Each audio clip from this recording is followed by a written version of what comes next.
Everything okay in there? Yeah, everything's fine. The Monkey is the latest horror film from director Osgood Perkins, based on Stephen King's short story. Starring Theo James, Tatiana Maslany, and Elijah Wood. The film follows two brothers who discover an old toy monkey, only to realize it brings death wherever it goes. The movie blends supernatural horror with elements of dark comedy, though whether it succeeds at either is up for debate. Released on February 21st, 2025, The Monkey runs for 98 minutes and has received an 84% certified fresh rating on Rotten Tomatoes. Welcome to First Take, where we break down the latest releases and help you decide if they're worth your time. I'm Sean Weathers. And I'm Angus Combe. Today we're looking at The Monkey, a horror movie about a creepy toy that ruins lives. Will it be a hidden gem or just a cursed mess? Let's turn the key and beat the drums. The premise is solid. Cursed object horror is a classic setup. The Ring, Child's Play, Annabelle, The Grudge are all movies that use this premise well. Even It Follows.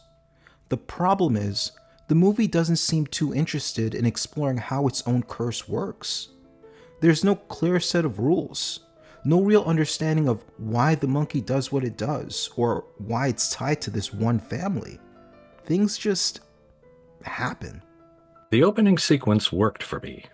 Adam Scott, as Captain Petey Shelbourne, looks exactly like an old military guy from a previous era.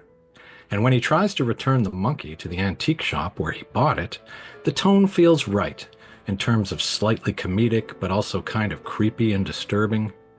And when we flash forward via narration to Captain Petey's son, Hal, talking about his childhood, his twin brother Bill, and how his father left them something horrible, I was hooked, and I wanted to know more. Unfortunately, things just go downhill from there. The tone is also a bit scattered. The movie leans into humor at times, but not in a way that really works. The best comic moments for me were Osgood Perkins' cameo, which was genuinely funny, and a couple of moments at the end that I won't spoil too much, involving a woman and her baby and a school bus. But they're all sight gags.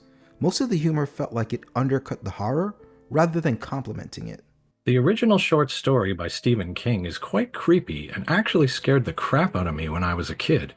So I was hoping to experience at least a little bit of that feeling watching the movie now. While there was a slight glimmer of creepiness at the beginning, the movie leaned much harder into humor than I expected, and as a result, it really wasn't scary at all. Then there's the pacing. A good supernatural horror builds tension, lets the audience sit in dread, draws out the scares. Here, the kills kind of just happen, quick, abrupt, and without much weight. The lack of suspense makes it feel more like a sped-up Final Destination knockoff, rather than a good Stephen King adaptation.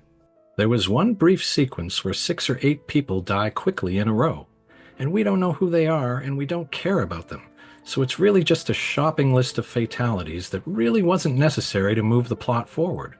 It was clearly aiming for laughs, and it did get some, but it all felt a little bit gratuitous and unnecessary.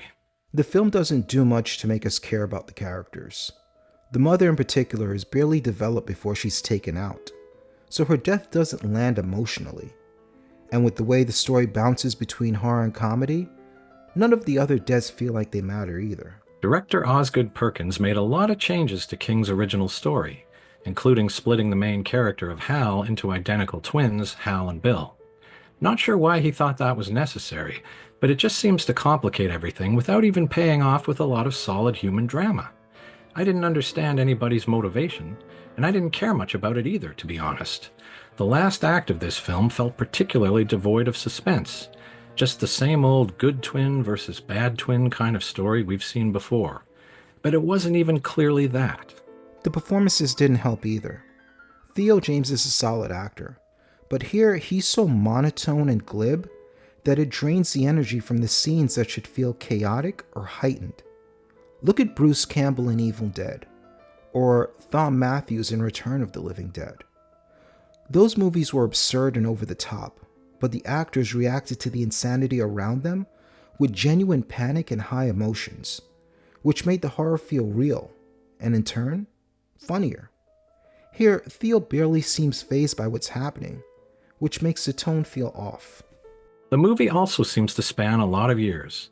We start with the father, Petey, and then we get the two young sons, Hal and Bill, and then we jump ahead to Hal being a father and having a son roughly the same age as he and Bill were when they discovered the monkey. This makes the story feel a bit disjointed and almost seems like an attempt to recreate the structure of Stephen King's beloved novel, It. Characters discover evil when they are kids and then are forced to confront it again when they are adults, although it doesn't work nearly as well here. I found the movie worked best for me in the first third or so. After that, it seemed to just go further and further over the top. A lot of the humor was repetitive, essentially people getting killed in shocking and disgusting ways. You could often see it coming, so there wasn't much surprise involved. After the first 3 or 4 deaths, we pretty much understand what's going on, and we wouldn't have needed to see any more, except for the fact that the entire point of the film seems to be to entertain us with more and more gruesome fatalities. At the end of the day, The Monkey isn't the worst horror movie out there, but it's far from memorable. If you're a diehard Stephen King fan, you might get something out of this, but for most people, I'd say wait for streaming. I think we're on the same page with this. I enjoyed the movie for what it was, but I think in the future, I'll just reread the short story. What did you think of The Monkey? Did it deliver on its premise, or was it a misfire? Let us know in the comments. And if you enjoy these reviews, don't forget to like, subscribe, and hit the bell so you never miss an episode of First Take. See you next time.